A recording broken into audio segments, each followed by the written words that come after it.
नमस्कार, मैं हूं रूबी सिंह और आप देख रहे हैं पीआरपी न्यूज। चलिए रुक करते हैं आज की महत्वपूर्ण खबरों की तरफ।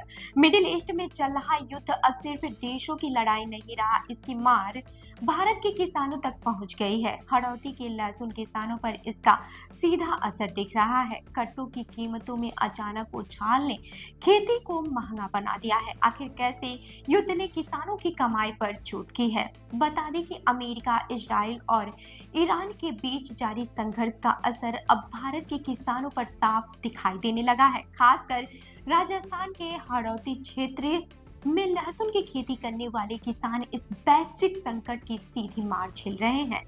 वजह है प्लास्टिक के कट्टों की कीमतों में अचानक और भारी बढ़ोतरी। दरअसल युद्ध के चलते पेट्रोकेमिकल सेक्टर पूरी तरह से प्रभावित हुआ है। रिफाइनरी और पेट्रोलियम उत्पादों पर हमलों से सप्लाई चेन में रुकावट आई है, जिसका असर पॉलीमर इंडस्ट्री पर पड़ रहा है। यही पॉलीमर प्लास्टिक दाने बनाने में काम आता है, जिससे जालीदार कट्टे तैयार होते हैं। किसानों के लिए सबसे बड़ी परेशानी यही है कि जिन कट्टों की कीमत पहले से 14 रुपए थी, अब वही 20 से 25 रुपए तक पहुंच गई है। यानी कि करीब 50% तक की बढ़ोतरी ने लागत को काफी बढ़ा दिया है।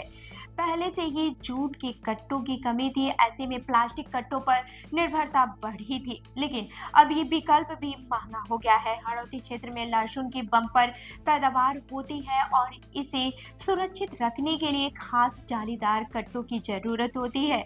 बिना सही पैकेजिंग के लहसुन खराब हो सकता है और मंडी में इसकी बोली भी प्रभावित होती है। इससे साफ है कि कट्टा नहीं है तो व्यापार नहीं, जैसी स्थिति बन गई है। महंगे कट्टों के कारण किसानों की लागत बढ़ गई है, जिससे उनका मुनाफा सीधे तौर पर घट रहा है। एक तरफ खेती की बढ़ती लागत और दूसरी तरफ पैकेजिंग का अतिरिक्त बोझ किसानों के लिए दोहरी मार साबित हो रही है। विशेषज्ञों का मानना है कि अगर वैश्विक हालात जल्द ही सामान्य नहीं हुए तो खेती की लागत और भी बढ़ सकती है। ये स्थिति बताती है कि अंतर्राष्ट्रीय संघर्ष अब सिर्फ सीमाओं तक ही सीमित नहीं रहा है, बल्कि इसकी आंच सीधे खेतों और किसानों की जेब तक पहुंच चुकी है। अब बड़ा सवाल यही है कि क्या सरकार और बाजार मिलकर किसानों को इस बढ़ती लागत से राहत दिला पाएंगे या फिर नहीं। तो इस खबर पर आपकी क्या राय है, हमें कमेंट करके जरूर बताएं और ऐसे ही अन्य खबरों के लिए हमारी वेबसाइट www.prpnewsindia.com पर विजिट करें। धन्यवाद।